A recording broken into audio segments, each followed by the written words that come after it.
Bismillahirrahmanirrahim. Assalamualaikum warahmatullahi wabarakatuh. Waalaikumsalam warahmatullahi wabarakatuh. Alhamdulillahi wa kafa. Wassalatu wassalamu ala rasulillahil mustafa wa ala alihi wa sahbihi wa man wafa wa ba'd. Izinkan kami mengawali dengan bermohon kepada Allah Subhanahu wa taala, semoga kita semua senantiasa diberikan anugerah kesehatan, kekuatan iman, dan kemampuan menjalani aktivitas berkehidupan dengan baik dan berada dalam ridha Allah Subhanahu wa taala. Selanjutnya, materi yang coba kita gali bersama di kesempatan kali ini adalah terkait dengan halal bihalal. Menarik untuk dikaji karena tema ini itu seakan menjadi tema rutin yang diuraikan dengan pembahasan-pembahasan turunan tersendiri setiap setahun sekali, khususnya selepas kita merayakan dan menikmati Idul Fitri. Pertanyaan terbesarnya, apa yang dimaksud dengan halal bihalal itu? Halal itu apa? Kemudian halal ditengahi oleh huruf ba yang punya 14 makna, kata Ibnu Hisham Al-Ansari dalam kitabnya Bughnil Labib, dan dipertemukan lagi dengan halal selanjutnya. Kita akan coba bedah dulu kata halal ini pengertiannya dalam bahasa Arab, karena kata ini tentunya kata yang kita serap dari bahasa Arab yang kita harus ketahui penekanan dan penunjuk makna aslinya secara semantik lugawi. Setelah itu kita akan kaji bagaimana jabaran kata halal ini di dalam Al-Quran sebagai petunjuk kita berkehidupan, dan selanjutnya bagaimana implementasinya dalam kehidupan real yang kita jalani dan kita hadapi. Kata halal ini di dalam bahasa Arab sumber awalnya bersumber atau berakar dari kata al-hillu. Jadi kata kerjanya ahalla yuhillu, kemudian halal, ihlalan wa halalan, dan akar kata utamanya bersumber dari kata al-hillu. Al-hillu ini mulanya adalah sesuatu yang sudah terurai, yang tidak memiliki persoalan. Jadi kalau orang Arab mengatakan ada tali atau benang yang kemudian kusut lalu diurai kembali, lalu kemudian menjadi lurus lagi dan tidak ada kusutnya, itu orang Arab mengatakan hillul mushkilah, hillul ahbal. Persoalannya telah diurai tuntas, talinya telah lurus kembali. Keadaan yang lurus, yang sudah tidak ada persoalannya lagi, itu kemudian disebut, dikembalikan ke dalam bentuk masdarnya, derivasinya berubah menjadi kata halal. Jadi uraiannya disebut dengan hilun, setelah dia lurus, baik, tidak ada masalah lagi, itu disebut dengan halal. Dari sini kemudian di dalam term agama ada istilah halal. Ya, kenapa halal itu ditampilkan? Seakan memberikan kesan bahwa hal-hal yang ingin kita interaksikan dengan konteks berkehidupan itu tidak dipandang bermasalah oleh agama. Jadi nggak ada masalahnya di situ. Sudah terurai, sudah lurus, dan mudah bagi kita untuk diinteraksikan. Nah, sekarang bagaimana Al-Quran menampilkan kata halal di dalam ayat-ayat yang Allah firmankan, dan sejatinya itu adalah petunjuk kita berkehidupan yang mau tidak mau pasti kita akan alami itu.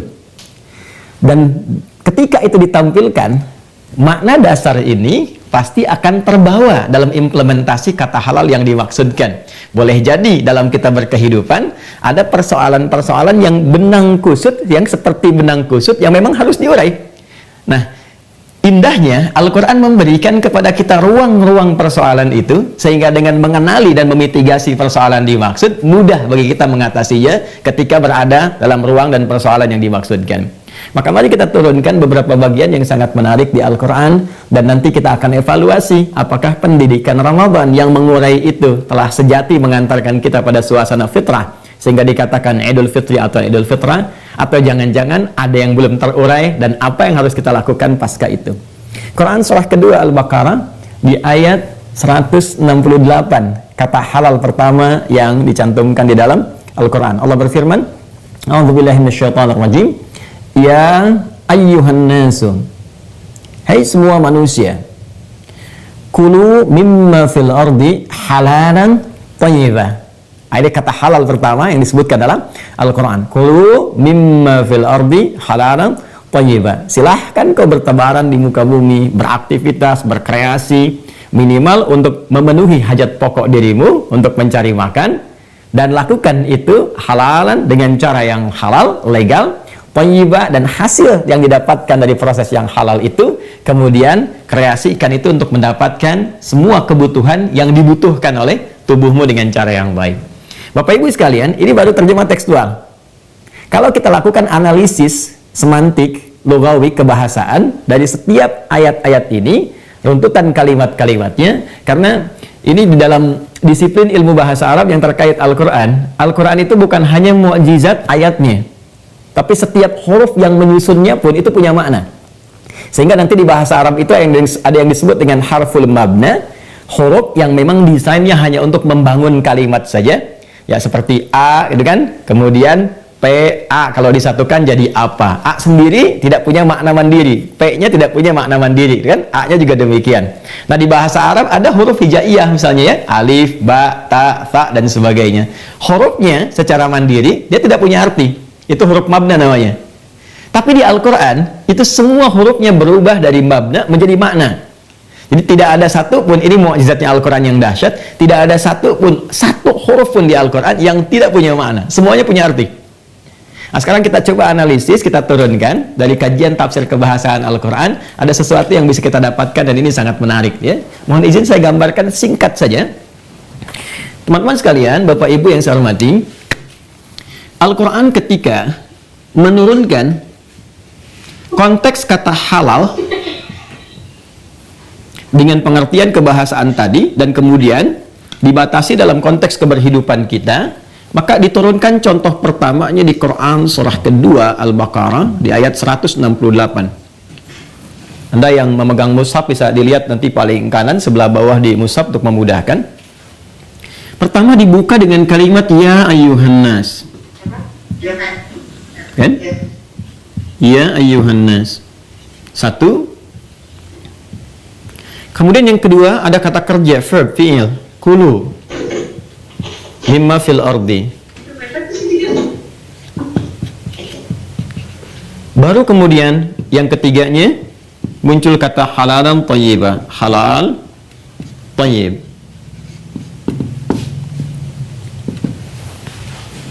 Pertama, dan ini akan sangat menarik ketika kita lakukan pendalaman, ya ayyuhan nas itu terdiri dari 3 unsur kata utama. Satu ya, kedua ayyuha, kemudian annas. Jadi tidak mungkin terjadi konteks halal ini, apalagi kalau kita susun menjadi halal lebih halal. Itu halal lebih halal tidak mungkin terjadi ketika tidak didapati unsur-unsur ini. Mustahil akan ditemukan halal lebih halal. Baik. Sekarang apa saja unsurnya? Ya, kata Al-Quran, ya ayyuhan nas, hei semua manusia. Di dalam Al-Quran, penunjukan terhadap manusia itu setidaknya disebut dengan 5 nama. Ya, secara cepat saya sebutkan. Satu, ada bashar, disebutkan 35 kali di dalam Al-Quran. Yang kedua, ada al-ins, disebutkan sebanyak 18 kali dalam Al-Quran. Ini di Al-Kahf, kalau tadi Qari kita baca sampai ayat terakhir, kan? Qul innama ana basyarum mithlukum. Di situ bashar. Kemudian ada al-ins, 18 kali disebutkan di Al-Quran. Ya ma'syaral jinni wal ins, wa ma khalaqatul jinna wal ins. Kemudian ada al-insan, 65 kali disebutkan dalam Al-Quran. Ada surahnya, surah ke-76, al-insan, hal ata 'alal insan. Kemudian ada Bani Adam, disebutkan 7 kali dalam Al-Quran. Seperti Quran surah 7 ayat 31, ya Bani Adam khudhu zinatakum 'inda kulli masjid. Lalu ada An-Nas, ini yang paling menarik. Disebutkan 241 kali dalam Al-Quran. Dan ada surah tersendiri, surah paling favorit umumnya bagi setiap muslim di masa kini, surah ke-114, Qul a'udzu birabbin nas. Saya akan tepikan ini dulu karena bukan karena bahasan kita dan membutuhkan waktu yang cukup panjang untuk mengurainya. Saya akan langsung ke sini saja. Seperti diuraikan di awal bahwa setiap diksi dalam ayat Al-Quran, bahkan hurufnya, itu punya penekanan makna tersendiri. Beda ketika disebutkan bashar, al-ins, kemudian ada insan, Bani Adam, sampai ke An-Nas. Menariknya, terjemahan mushaf kita, ada yang menerjemahkan dengan yang serupa, semuanya manusia. Ketika disebutkan dengan An-Nas, Tidak pernah bahkan disebutkan dalam bahasa Arab kata an-nas kecuali menunjuk kepada konteks manusia dalam hal sifat sosialnya, yang ingin memberikan kesan bahwa manusia itu sepanjang berkehidupan pasti tidak bisa hidup sendiri. Dia adalah makhluk sosial yang butuh orang lain, yang pasti berinteraksi dalam keberhidupan. Karena itu ketika Allah memanggil dengan kalimat ya ayyuhan nas, maka yang dikhitab, yang dituju dari informasi ayat ini adalah pertama, satu, seluruh manusia tanpa batas dan melewati sekat-sekat akidah. Kedua, menunjuk konteks hubungan sosial. Jadi memberikan kesan bahwa dalam konteks berhubungan sosial, dalam konteks keduniaan, dalam konteks memakmurkan tempat yang kita pijak itu, maka Al-Quran mengajak semua untuk saling bekerja sama, bersinergi, tanpa harus memandang sekat-sekat keimanan di dalamnya. Jadi misalnya kalau kita terapkan di Unpad, ya, ini kan dalam konteks kita membangun negeri, menghadirkan anak-anak bangsa yang berkemajuan, berpikir cerdas, memajukan negara yang kita cintai. Di rumah sakit juga kemudian menampung pasien-pasien yang diharapkan dengan ikhtiar itu bisa sembuh. Itu kan masalah sosial. Dalam konteks masalah sosial ini jangan dibatasi oleh sekat keimanan, siapapun bisa hadir. Ya, jadi kalau ada ayat dibuka di Quran dengan ya ayyuhan nas, kan? Itu sifatnya universal dan melampaui batas-batas keyakinan. Nanti untuk memisahkan itu, ya, ada lagi kalimat ya ayyuhalladzina amanu. Jika kemudian ayatnya dibuka dengan ya ayyuhalladzina amanu, maka informasi itu spesifik ditujukan pada orang-orang Islam yang telah beriman untuk melakukan atau mengikuti ketentuan-ketentuan tertentu dalam agama Islam. Tapi kalau ayatnya ya ayyuhan nas, maka sifatnya universal. Maka yang ingin saya katakan terlebih dahulu sebelum masuk ke kata halal ini, pertama, Al-Quran mengungkap implementasi kata halal dalam konteks hubungan manusia secara sosial. Ini yang pertama. Yang kedua, interaksi sosial ini uniknya dan istimewanya di dalam Al-Quran itu dibuka secara luas, tidak dibatasi oleh satu sekat apapun, dan memberikan gambaran kepada kita bahwa dalam konteks kerjasama kehidupan keduniaan, dalam membangun tempat yang kita pijak atau pekerjaan yang sedang kita kerjakan, ayo bekerja sama, ayo berinteraksi sosial. Dan ini terapannya di hadis sangat banyak sekali. Bagaimana Nabi misalnya berinteraksi dengan orang Yahudi, berinteraksi dengan orang Nasrani, orang Kristen, orang Majusi di sekitaran. Itu dalam konteks membangun negeri di Madinah itu sama-sama. Ya. Walaupun nanti ada ayat-ayat spesifik untuk mengingatkan, ini karakternya begini, ini karakternya seperti ini karakternya demikian, berinteraksinya seperti apa. Itu indahnya Islam. Itu indahnya Islam. Bahkan kita pernah dengar hadis kan? Kata Nabi SAW, bahkan kalau Anda punya makanan pun, ya, itu kata Nabi, bagi dengan tetanggamu. Anda masak makanan, baunya tercium ke tetangga, bagi dengannya, ya, sekalipun hanya kuahnya saja misalnya. Tapi cara membaca hadisnya jangan sama terjemah, ya. Nanti Anda makan opornya, kuahnya dibagi tetangga, ya, bukan begitu pengertiannya. Ya. Pengertiannya, kalaupun Anda masak, ternyata yang dimasak kuah, sekalipun itu bagi, supaya tidak salah persepsi. Tapi tidak pernah hadisnya mengatakan kalau tetangga Anda Muslim saja. Tidak. Itu terbuka, siapapun bisa mendapatkan bagian kasih sayang, interaksi sosial sepanjang ia berkehidupan di sekitaran kita. Maka tolong dicek teman-teman sekalian, di Unpad gak semuanya dosen itu boleh jadi orang Islam semua, mungkin ada yang non-muslimnya. Mahasiswa tidak semuanya muslim semua, ada non-muslimnya. Dalam konteks khitab ya ayuhan nas, ingat, dosen jangan pernah membedakan kalau ada muridnya, siswanya, mahasiswa-mahasiswinya yang mungkin tidak sama keyakinannya. Maka objektif, profesional, berikan ilmu seutuhnya supaya semua mendapatkan hak yang sama. Pun demikian di rumah sakit. Jangan sampai pelayanan berbeda kepada orang Islam yang beriman misalnya dengan yang belum beriman atau non-muslim, ya. Maka berikan pelayanan secara profesional, secara terbuka, secara baik. Itulah spirit yang diambil dalam kata ya ayyuhan nas. Dan ini menariknya, Bapak Ibu sekalian, menggunakan kata ya yang disebutkan 361 kali dalam Al-Quran. Dan fungsinya disebut dengan huruf nida, huruf memanggil dengan semua jarak objek, baik itu dekat, menengah, ataupun jauh.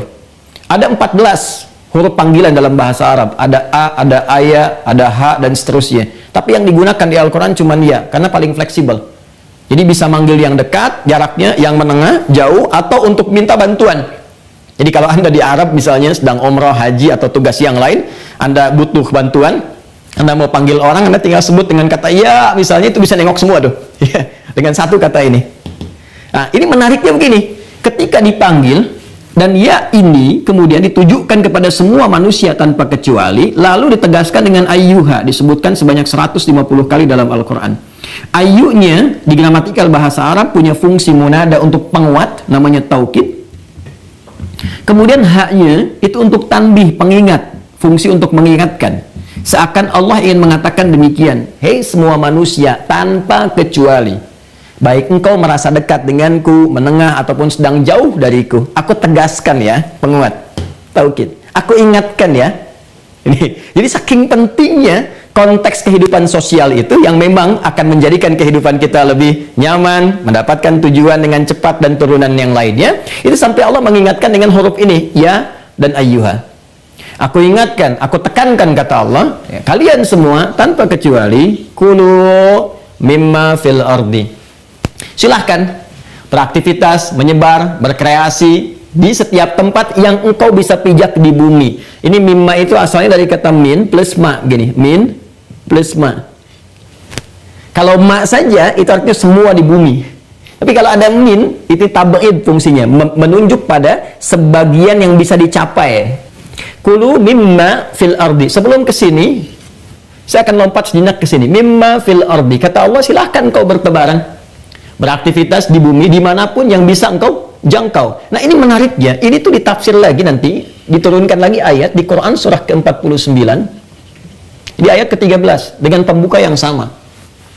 Ya ayyuhan nasu, di sini ya ayyuhan nasu, di sana ya ayyuhan nasu. Inna khalaqnakum min dzakari wa untha. Kata Allah, hei semua manusia dimanapun kalian berada, ya kan? Baik merasakan dekat denganku, menengah ataupun jauh, aku ingatkan, aku tegaskan, ya, inna khalaqnakum min dzakari wa untha. Kami ciptakan kalian itu ada yang lelaki, ada yang perempuan, dan perhatikan ini indahnya, wa ja'alnakum syu'uban wa qabail, dan kami tetapkan pola berkehidupan kalian secara sosial itu akan bersifat komunal, membentuk komunitas-komunitas, syu'uba, ya. Kalau kita tafsirkan sekarang mungkin beda RT, beda RW, gitu kan? Kemudian sampai ke kabupaten, sampai ke provinsi, ya. Di rumah sakit juga kan divisinya bisa beda-beda. Anda bisa memilih divisi A, divisi B seperti tadi yang diungkapkan oleh Pak Direktur, ya. Di kampus juga demikian, ada prodi yang berbeda-beda, fakultas yang tidak sama. Silahkan kata Allah, ya, bertebaran, menyebar dan seterusnya bersinergi. Dan apa yang dilakukan dengan itu? Ini kulu untuk beraktivitas, bekerja. Minimal hasil dari pekerjaan itu yang kemudian bisa dikreasikan, ya, bisa kemudian dihasilkan kepentingan-kepentingan tertentu untuk memenuhi hajat pokok kita, minimal setidaknya untuk bisa makan, kata Quran tuh, bekerja untuk memenuhi kebutuhan pokok kita. Oke, ini diungkap di lisan kita secara fitrah dengan mengatakan mau kemana ya, kan, mencari sesuap nasi, kan? Ya, padahal mungkin yang dicari lebih daripada itu. Nah ini menariknya, Bapak dan Ibu sekalian, pertama, sebelum masuk ke kata halal, Allah Subhanahu wa Ta'ala menampilkan pendahuluan yang mengacu kepada halal ini dengan menghadirkan bentuk kata kerja yang dengan pekerjaan itu menuntut kita untuk menebar, ya, menyebar di muka bumi ini, berkreasi, mencari ke setiap tempat untuk beraktivitas. Apa kaitan dengan kata halal? Sebelum masuk kata halal, diurai dulu ini aktivitas pekerjaan kita ini. Jadi seakan-akan memberikan kesan kepada kita, boleh jadi dalam bekerja itu, dimanapun kita beraktivitas. Sekarang mungkin ada yang tugasnya di rumah sakit dengan berbeda-beda bagian-bagiannya, ya kan? Ada yang di kampus dengan berbeda-beda turunan-turunan programnya secara detail. Ada yang di luar itu semua. Nah, boleh jadi dalam konteks bekerja, beraktivitas itu ada yang dilakukan, yang dikerjakan, yang pekerjaan itu melahirkan hubungan-hubungan mungkin yang tidak harmoni, ya. Karena itu kata harmoni ini nanti ditafsir di Quran surah ke-49 ayat 13 itu, lita'arafu, kalian itu menyebar berbeda-beda tempat, aktivitas, syu'uba wa qabaila, bahkan mungkin kata Al-Quran di satu tempat itu pun asalnya sukunya ada yang beda-beda. Qabail itu jamak dari kata qabilah, ya, berarti suku. Ya boleh jadi yang tugas di rumah sakit mungkin, ya, kita kan Bhinneka Tunggal Ika nih, nggak semuanya dari Jawa Barat kan, walaupun letaknya di Bandung. Mungkin ada yang dari luar, sukunya bisa A, marganya bisa B, dan tapi indahnya lita'arafu. Jadi risalah tertingginya adalah keragaman kita dalam berinteraksi itu dimanapun kita berada. Tujuan akhirnya kata Al-Quran untuk membangun harmoni, yang dengan harmoni itu tercipta melahirkan satu keadaan yang kondusif, untuk membangun kemakmuran, kesuksesan, kebaikan bersama, itu yang disebut dengan ta'arufu. Ya, makanya kehidupan rumah tangga, kenapa langkah awalnya disebut dengan ta'aruf?